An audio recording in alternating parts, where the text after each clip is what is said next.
The information in this podcast is for entertainment purposes only. Consult your healthcare provider for proper care regarding your specific situation. Welcome to Rattle Nurses, the podcast that's here to shake things up when it comes to pregnancy, breastfeeding, and postpartum care. Hosted by two experienced nurses, we're bringing you real talk, expert advice, and a whole lot of laughs as we navigate the wild world of newborn care.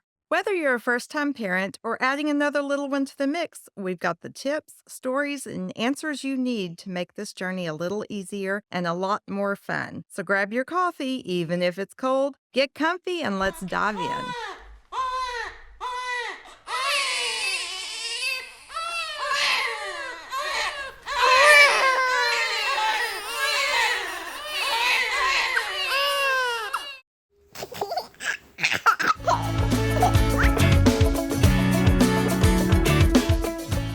Was wondering, so having, we know now that no aftermarket products are considered safe, but what if baby's head is flip-flopping around to the side, or it's just like a little noodle and flopped over? What can we do? So that's very common, and you have to think that your baby is used to being squished up in awkward positions because inside of you was not very spacious.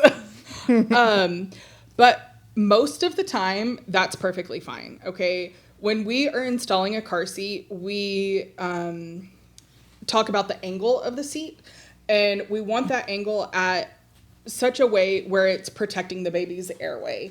We don't want baby's chin to go to their chest because their airway is really floppy. And think about like when you were younger and you kinked off a water hose. That's what can happen to a baby's airway if their chin goes to their chest. If their ear goes to their shoulder, that's totally fine. We're good. I'm okay with it. It just looks uncomfortable to us. It does. I think about bad neck tricks, but it does look really uncomfortable to us because it would be uncomfortable to us. Right. But we're not as loosey-goosey as a brand new baby. But if your seat did not come with any inserts or needs some extra support, if you read the manual, it may talk about something called a lateral roll or a side roll, where you tightly roll up a receiving blanket. And once the baby is in the seat, harnessed in appropriately, we've passed the pinch test, you put that lateral roll at their shoulders and down, just snug up against them to kind of help keep their trunk in place so they're not like moving side to side. So that helps. One, it helps like keep them in position so that way their straps are at the right spot. But then it makes sure that the harness is staying snug. We're not getting any of that like extra looseness by them like falling out of the side of the harness. So that roll goes, so we're taking our receiving blanket, rolling it up. I'm going to grab Polly real Please fast. grab Polly. So when we have some blankets. I know, I just thought of that. I'll grab them. Okay. I wish I brought one of my car seats. I should have. I didn't know if you had any or not, but I've been doing this a long time. It's bulky. I have access. They're so bulky. Okay. All right. So we have our receiving blankets. And then we're just going to fold it just like this, how they have it. And we're going to roll it nice and tight. And we want it to be really snug. Again, we don't want anything like loose around baby's mouth or nose. We want them to have an open airway. But, so if Miss Polyester, Sarah's going to be our car seat. So Polly is snug in there, nice and safe. I'm going to find Polly's shoulder, and I'm going to tuck this in her side. So right here. So she's harnessed in, and we've got this lateral roll on her side, keeping her nice and upright. Now, you can use one. Oh, you want to keep it? You can keep it. You can use it for you. I was making extra strap. Oh, well, thank you. I'm strappy. Strapping. You can use one. You can use two. So one on each side if necessary. But typically, from what I see, one is usually good because babies will just like inherently lean one side or the other and just need a little bit of extra support on that one side. Okay. Okay. Very nice. You may also see, so there are a lot of seats. We've talked a lot about inserts, but there are a lot of seats that come without inserts. And those are still safe seats. Just because they don't have an insert with them doesn't mean that they are unsafe. But you may need to use these lateral supports a little more often. Generally with your term babies, your developed term babies, there is usually not a problem. Yes, they roll their head to the side, but they usually don't have the biggest problem of doing this without completely kinking off their airway. They've got enough junk right there to keep them. But it also depends on the angle of the seat. That's true. Okay. Because whenever we install, we want to make sure it's at a good guesstimate is about 45 degrees. Each seat is different though, so you have to go off of the angle device on your specific seat. Which you could find in your manual. Hey, you've learned things from me. Yes, it is in your manual. But the whole point of that is because even term babies that do have good tone, when they are tired, they'll still flop. They will still flop. Babies be flopping. They do. Okay. They be flopping. Babies be flopping. All right. Along with lateral rolls, you may have a crotch roll. And again, this is, maybe you have a smaller baby. Maybe your seat doesn't, like the crotch buckle doesn't adjust as much as the straps do. What that is we use like a little washcloth, roll it up nice and tight, and we put that it's like to fill the space between baby's crotch and the crotch buckle, because we want their booty like all the way back. I always say crack to crack. Hey, because that's how people remember. So we want their booty all the way in the back of the car seat. And if their crotch buckle is like an inch or two forward, that's a lot of space that they can slide down, So sometimes it is very common to use a crotch roll to help kind of fill that gap in to make sure that we stay crack to crack the whole trip. Awesome. Okay, great information. I like it. Yeah. So Delana had brought up earlier too about the people with the leather seats, and they don't want to get their vehicle, like their leather those messed indentions up. in the leather. The indentions. So what? So it's gonna happen. Okay, even if you use a seat protector, which if you read your manual, most will not allow. Read your manual. Protector. There are some car seats that do allow certain seat protectors, or maybe even like a thin blanket. And when I say a thin blanket, I mean like a receiving blanket. Yeah. So like a 1-layer thick receiving blanket. And if you think about how snug these car seats need to be installed, we want them to be more when they're installed, we don't want more than an inch of movement side to side or back and forth. That 1 layer is not really going to protect your seat from divots. What you can do is rotate your seating position, or, maybe you've been running around all week and you don't have any plans for the weekend. Take that seat out and give your seats time to breathe. Okay. If you have leather, condition your seats regularly. They will come back. It just may take some time. I'd like to point out that if you're super concerned about your leather seats, just know that child that's on your leather seats, it's going to get throw up, it's going to get boogers, there's going to be chicken nuggets, french fries, jelly beans, cracks, like everything that's going to be in the cracks and crevices of your nice, beautiful leather seats. Get over it. Yeah. There's my 2 cents. All I can say is once you have your first blowout, you'll understand. If you're worried about the dents with the car seat, you got a lot of stuff coming to you.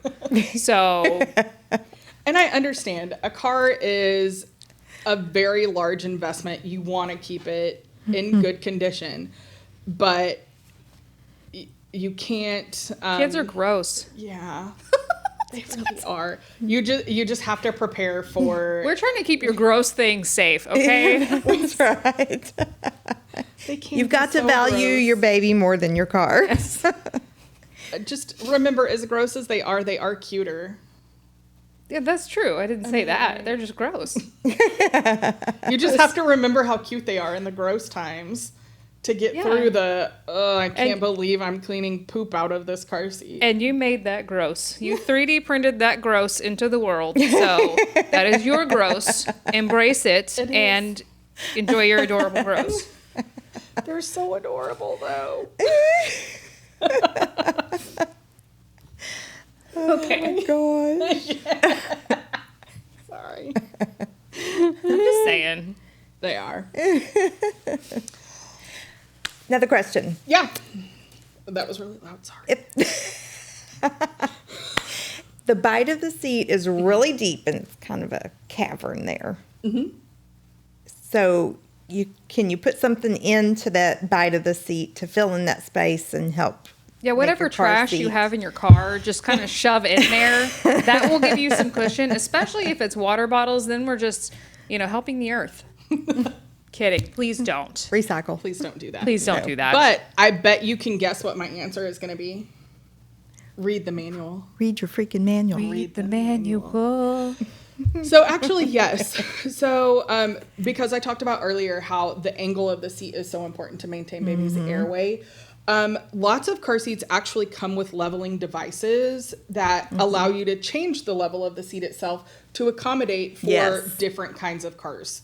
So in that case, you may not necessarily need one, but if you have more of a bare bones seat, it may not have those leveling devices that allow for different angles. Now, every seat will have something on it to tell you the appropriate angle. So whether it is an embossed line on the seat or an angle bubble. I love the bubbles. Or an angle color indicator, there will be something on that seat to make sure that you achieve that correct angle. But there will be times that you may need to use a rolled up towel or a pool noodle. Oh? Yeah, a pool noodle. Who would have thought? Not just for playing in the pool. Or keeping your baby Or safe, bopping your dog in the face. I love to do that. Do you ever do the... Of course. Blow water at her. Okay, so pool noodle for spacing. Pool noodle. So if you look in your manual, they may actually allow for a pool noodle to help achieve that appropriate angle. Now, with the pool noodle, you still have to make sure that your seat is installed correctly, meaning it is snug enough that you cannot shake it back and forth, side to side, with the force of a handshake with your non-dominant hand, more than an inch. Okay, so that seat doesn't have to be in so stinking tight that if you touch it, your whole car is going to move. You just don't need a lot of give. Yeah, we just don't want a lot of give. We don't want more than an inch. Because again, these seats are crash tested in a way that the manufacturers are confident that they will perform correctly in the event of a crash. Okay. And I feel like a lot of people also don't know that car seats do expire. Oh, yes, they do. They do. Even if they haven't been in a crash or anything. Correct. And this isn't just a racket, but all of these car seats go through safety testing throughout the lifespan, okay? So car seat manufacturers hold on to them, and they are running tests continually. This is how they test for recalls. That's how they test just normal wear and tear on the seat. And then you have to think about, what we talked about earlier, car seats when I was younger, back in the 80s, are nothing like what they are now. There's new technology. There is new data proving safety efficacy. There are new things that we can incorporate into car seats that allow for a safer ride. One of the things that is coming up is side impact testing. Yes, so I've seen that. You're going to see a lot of car seats changing to make sure that they pass side impact testing protocols. And again, this isn't a racket to get more money. This is we know better, so we're going to do better because we want to make sure that our babies are safe. And think about it too. in Texas, which is where we are located, the sun beats through your car, damages everything around it. I mean, if you even just external wise, the sun beating on your car seat can compromise that plastic or that product and make it just very brittle. And then if it's 20 years old, how is it going to perform? Not crumble. How is it just not going to crumble in a crash? Yeah. So, and I know you're joking, throwing that 20 years old as like an outlandish. I'm really not. Amount, but it's really not. I know. Like I have seen a 20-year-old car seat come through, and God bless them, they are trying to make sure that their babies are safe.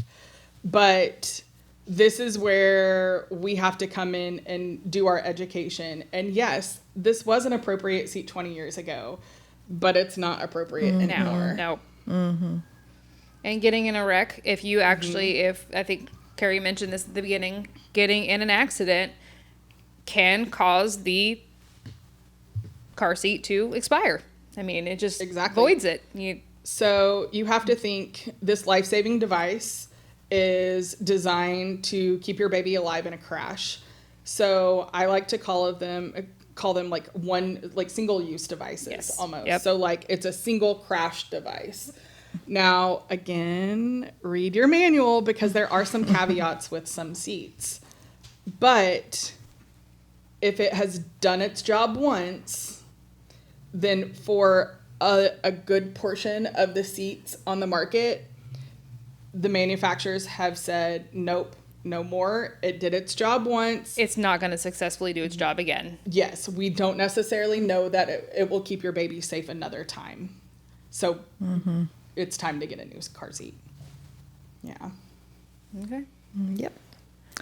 I think we also wanted to talk about weight limits on the car seats. Yeah, so all car seats have weight limits. There are different types of car seats. Most of the ones that we see as mom-baby nurses or child passenger safety technicians at delivering facilities are the rear-facing only seat or the infant carrier style seat. Or we live in the South. A baby bucket is what it is commonly known as. Those seats are literally rear-facing only. It is designed for a short period of time. There are other types of car seats that are appropriate. Well, there's one other type of car seat that is appropriate for a brand new baby. It's called a convertible car seat. That's a car seat that goes rear-facing and forward-facing, but there's no base. Once you install it in the car, it is there until you uninstall it. It is not something that is meant to be taken in and out of the car every single time you use it. The rear-facing only seats generally will last, 9 months, some up to 18 months, depending on the size of the baby, because they all have limits on them. So one, there is a weight limit. Lots of these car seats go down to 4 pounds, like Sarah said earlier, but they have a top weight limit too. Yes. 30 is a very common top weight limit. 35. 32, 35. And then there are a couple that go a little bit higher that are meant to be like longer lasting. Maybe like large cities who are using public transit, Ubers, things like that a lot, just for ease of use. So that's one limit. And once your baby reaches that limit, then they've reached that limit. It's time to move on. But there's actually also 2 other limits to all of the car seats. There's a height limit, and then there's a head height limit. I feel like a lot of people don't know these. Yes. A lot of people, I don't know what the parameters are either. So you will be able to find the limits of your car seat. Where? Say it with me. Oh my God. In the manual. Read it. Yes. So all of this information is in your manual.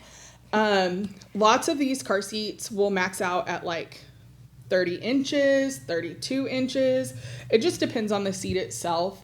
And honestly, like, it's not even brand specific. It is literally seat specific. Because if you think about like a company like Graco, who has probably 14 different car seats between like all of the car seats that you can buy by themselves and a travel system. There are so many. So you can't just rely on, oh, well, I have a Graco. It's a 32-inch limit.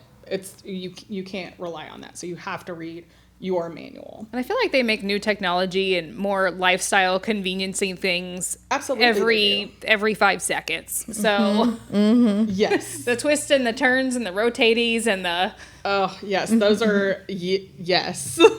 Those are a type of convertible seat. I'm glad you talked about that, because we are starting to see a lot more of those, with more of them coming on the market. But and these limits are also like convertible seats have these limits as well. They have their parameters as well. It's not just these rear-facing infant carrier style seats that have these height limits or the head height limit. The head height limit is how many times have you ever seen a baby that looked just a little too big for that car seat to still be in that infant car seat, that you're just like, in the grocery store. A little confusing. A lot of times people are like, oh my gosh, this seat is too small for them. Their legs are outside of the seat. That's okay. We're fine with the legs being over the end of the seat. What I'm not okay with is the head being too close to the top of that shell. So the shell is the actual like plastic part of the car seat. Oh, yes. So we want at least an inch between the top of their head and the top of that shell of the seat. Because if you think about it, it's not going to protect. If it's not going to cocoon the baby or the kiddo. Exactly. In that crash motion, if that seat comes back, you know, they still have heavy heads. There's still going to be a little bit of movement. But if they move so much that their head comes out of that seat, their head is no longer protected. I was just going to feel like it's just going to crush Exactly. into the back of the head. And tragedy. Because you have to think about what is behind your rear-facing car seat. If you're in the center, like if your baby seat is in the center of the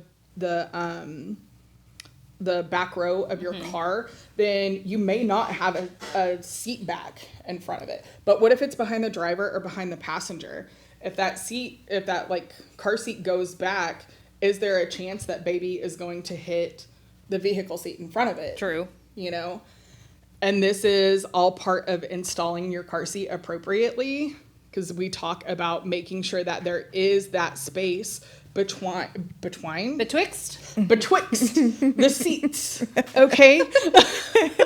Betwixt. Between the infant car seat, or, you know, the convertible car seat and the seat in front of it, because we want to make sure that there is that room that the car seat can move and have like some protection.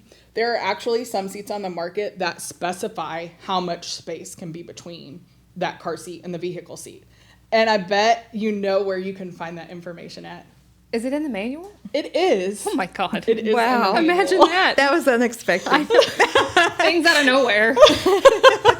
Just throwing me off guard here. I mean, I told you that, one, I can talk about car seats for forever. And two, you will know by the end of this to read your manual. I'm going to find the manual when we leave here. I need to read. You can even Google them. Listen. That is true. I have done that. Everything's in like PDF. Yeah. When we're doing a car seat study. test. Yep. And Absolutely. they're all so different. Oh, yeah. They are. Let me find this online. Yes. And I love that all of my coworkers know to do that. And they know that they can call me at any point. I have had and coworkers. We have. Yes. That was me. I have had people FaceTime me with the car seat itself going like, I don't know how to work this. And then I've had people call me and be like, I literally cannot figure this out. Let me just say, this is how passionate Carrie is about this. I was at work one night when she was off, and I called her at like 10 p.m. and I'm like, Carrie, I'm trying to do this car seat test and I cannot figure this out to save my life. And I had looked at the manual online. This girl, she got up, got her clothes on, and came to the hospital. Bless it, Carrie. She's the best, y'all. Like, she's passionate. If you can't hear it in her voice, like, this is her heart right here. Car seats are so important, you guys. I know that. And I will get up at 10 o'clock at night to make sure that your baby is safe in the car seat, because It is that important. Yes. Like, this is not a pat on the back moment. This is a, no, we're going to make sure your baby is safe moment. Yeah.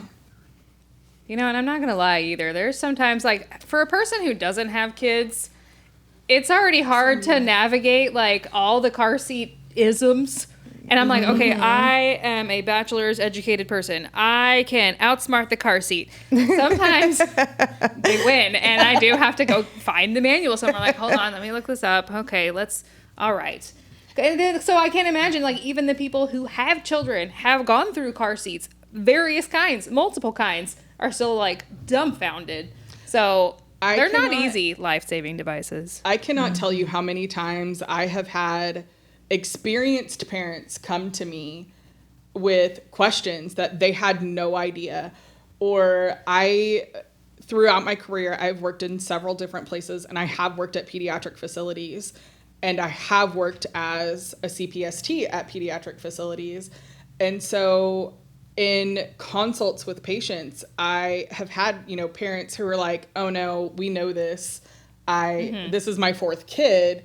And I'm like, I appreciate your knowledge, and I know that you have a ton of it, but do you just mind if we look at this seat, because maybe this seat is different, or you know what, this baby is different. So just because your baby fit this seat, your first baby fit this seat, doesn't necessarily mean your second baby will fit this or seat. Your fourth baby, or if you had a preterm 34-weeker that hung out in the NICU for a hot minute. Yeah, it's going to be shaped differently. I know you've talked about how, like, breastfeeding journeys are different for every single baby, and car seats can be the same way. I mean, every baby's different. Every baby is different. So one other thing about limits is these are not like we have to wait until all of the limits are met before we move on. So once we meet one limit, that seat is outgrown. So it doesn't matter if it is the weight and they still have, 3 inches that they could grow. Once they hit one limit, it's out. It is time to go. I will tell you that most often the limit that I see outgrown first for those infant carrier style car seats is caregiver arm strength.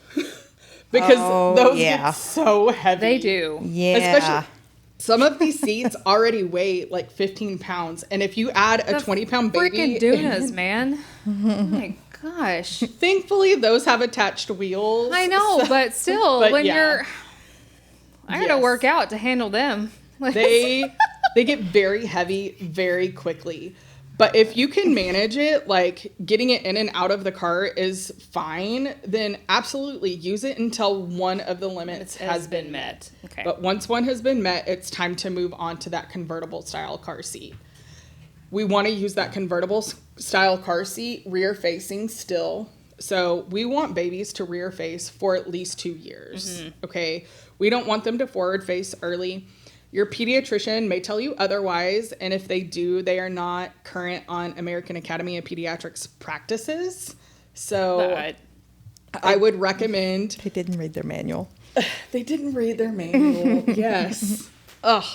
So we do still want you to rear face, and that's because babies' bones are not completely ossified. We want to make sure that we give them enough time rear facing to really like grow and get their skeleton nice and strong so they can withstand forces when they're forward facing. Ossified for everybody. Hard. Yes, hardened. Yes, they are squishy for a reason, but yes, and they take time for their bones and their ligaments and everything to join together.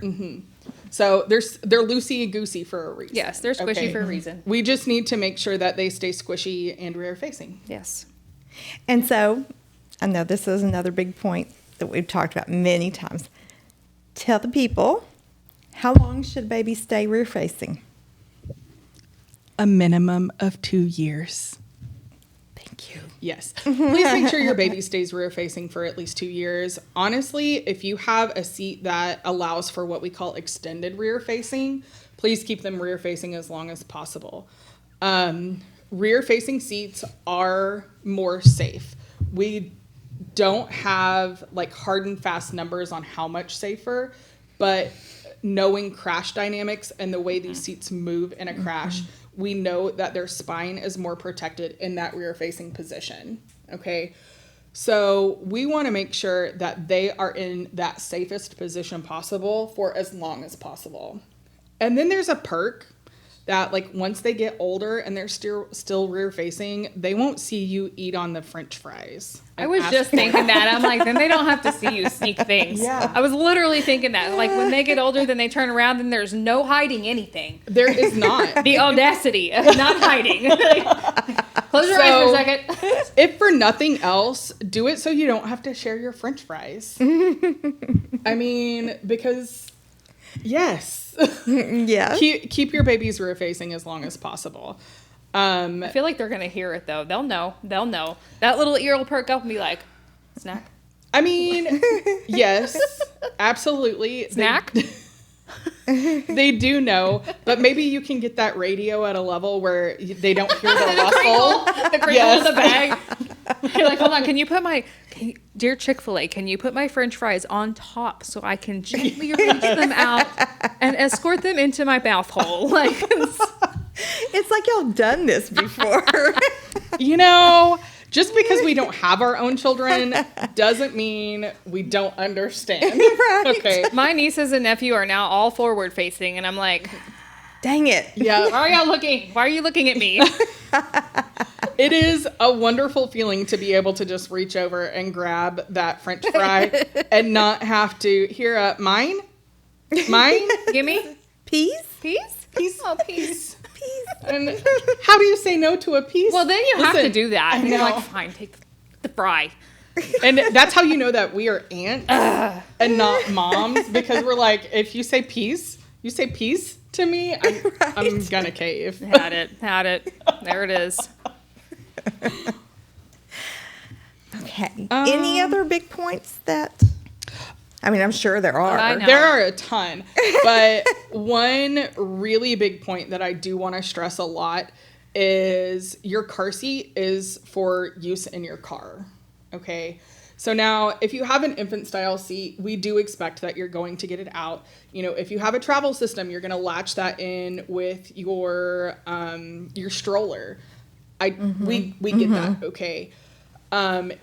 If you use an approved stroller, your seat is going to attach in correctly. But if you don't have an approved stroller, we can't guarantee that your baby's airway is going to stay at the correct angle to stay open. There are so many news stories about asphyxiation events or like suffocation events of infants that were left in car seats incorrectly. Your car seat outside of the car is not a safe sleep environment. Yes. Thank you. It is not meant for safe sleep. It is meant for life-saving transportation. Yes. So now if you do have a stroller with the approved connectors, or you have a travel system where you bought the stroller and the car seat together, absolutely it can be used like that. But we do want to be mindful about how much time the baby is in the car seat. Right. Okay. So just like it's recommended for adults to get out of the car every couple of hours on long road trips, we don't want babies to be in that car seat for more than 90 minutes. Yeah. They need to get out. They need to stretch. They need to be able to like wiggle their legs and arms and stretch their back and eat and have diaper changes. All of these things can't be done while the baby is harnessed in the car seat. Okay. Now, if you go to a restaurant and you have the baby in the car seat in the stroller, as long as you have eyes on that baby and it is attached in the stroller correctly, okay, because that stroller is designed to keep that car seat at that correct angle as well. What I don't want to see is a car seat just sitting on the ground or sitting on like a chair, like a booth at a restaurant, or the bane of my existence, clicked into the top of a shopping cart. So a couple of major things with using a car seat on a shopping cart like that. One, this car seat is a life-saving device. It is not designed to be clicked onto that shopping cart. So when you click it on, you're actually damaging that mechanism that clicks it into the base in the car. Oh. So not only are you using it incorrectly in the store, you're potentially screwing it up, damaging. I gotta the seat. say, I was guilty of that when my kids were babies. A lot of people are. I know it. And I know. I rode in the back of a truck. You're fine. Until I became a child passenger safety technician, I thought nothing of it. But then when you see how that whole car seat works together as a life-saving device, you're actually, like, that click is what is keeping it in the base. That base is what is installed into the car seat or into the vehicle seat. So you are damaging what is supposed to be keeping this life-saving device attached to that base. So it may not work in the event of a crash. Right. So that's one huge thing. That may fail. But that shopping cart is also not designed to have a car seat on top. You've just changed the center of gravity of that shopping cart. Positioning a Yes, baby that's totally, yeah, And, true. See that. So my current primary role is injury prevention. I have done injury prevention across the lifespan, and I can tell you that some of the worst injuries I have ever seen, doesn't matter, like literally I have seen across the lifespan, some of the worst injuries are shopping cart falls. Ooh. Really? Or shopping cart tip overs. Wow. How are your children alive, Delana? Well, they are a little they are. weird. Survivor bias, but also way to guilt trip, man. I'm kidding. She knows I'm kidding. Delana's children are also adults. This is true. I just want you Yes. to know that. They did survive me. They did. They are well-rounded, functioning adults at this point. So when we say kids, we don't mean little ones.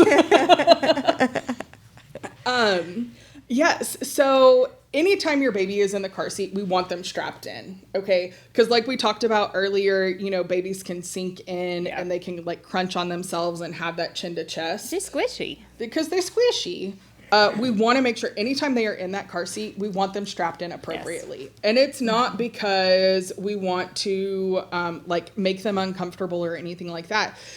That's how we're making sure that they are in an appropriate position, that their airway is protected, and that they can breathe. Yes. Okay. So, worst injuries have been when the car seat was on top of the shopping cart and that shopping cart tipped over. Ooh. So that baby, if they're not attached in, terrible fall. Breaks my heart. If they are attached in, terrible fall with the shopping cart on top. And Poor Polly. these sweet babies have very large heads. So the first thing that tends to hit is their noodle. Their noodle. So there are reasons why we talk about this, and it is literally only because we want to make sure that your baby is safe. It is not because we want to make shopping hard, because we know shopping is already hard with an infant. Okay. Or without an infant. True story. Money's money. Like, it's hard. But if you're comfortable baby wearing is a great option whenever you are shopping, because one, baby is close to you and you get that fun snuggle. They're protected. They're not in that car seat where they're at risk for a fall. And then you don't have grandmas coming up and trying to touch your baby. That's true. Because they do. Yeah, they do. Yeah. Or judging. Is it a boy or a girl? Yes. It's in all pink. It's a boy. Like, what's... All right. Yeah. Lots of good information there. There is a lot. I know. I literally could talk for So hours my thought and is, hours. okay, if you're listening and you have questions about car seats and you have follow-up questions for Carrie, let us know. Absolutely. Send us an email, or message, whatever, and we will get you those answers. And if it's a lot of accumulated information, we can do another episode on this. Mm-hmm. So, listen, I like car seats. I can talk about them. I'm all glad the time. you liked it. And you taught me a couple of things today. I love it. That's what I'm saying. Like, these life-saving devices aren't super intuitive. And you have to think just about technology changes and advancements, since you last used a car seat. They're very different. And so I just want to make sure, one, not that you stress out because it's overwhelming, because I know that it can be overwhelming, but for you to feel reassured that there are people out there that, one, are feeling the exact same way you are, but two, are out there to make sure that you feel confident that you're making good safety decisions for your baby. Empower yourself with the knowledge of doing this. So, By reading your manual. Yeah. Hey, I have a question. Yeah. Should I read the manual that comes in my car seat? Yes. Okay. 100%. It's fantastic. Cover to cover. Lots of information in there. There's a little book in there. I just didn't know what it was for. What do I do with that? It is not a coaster. It is the manual. Oh. Wow. It also talks about information for like recalls and such in there too. Like, it's not just a, I need this one time as I'm installing my car seat and then I never need it again. I was trying to use it as a fan. I was outside installing my car seat and it was hot out there. So. Okay, I have done that a couple of times though, so I can't be. But you read it. I read it. Okay. I read it, It's but let me tell you, manual. like she said, we're in Texas. These summertime seat checks, they can get a little toasty. They can get toasty. Hold on, I'm sorry, I'm dripping on your baby while I'm trying to just turn on your AC, man.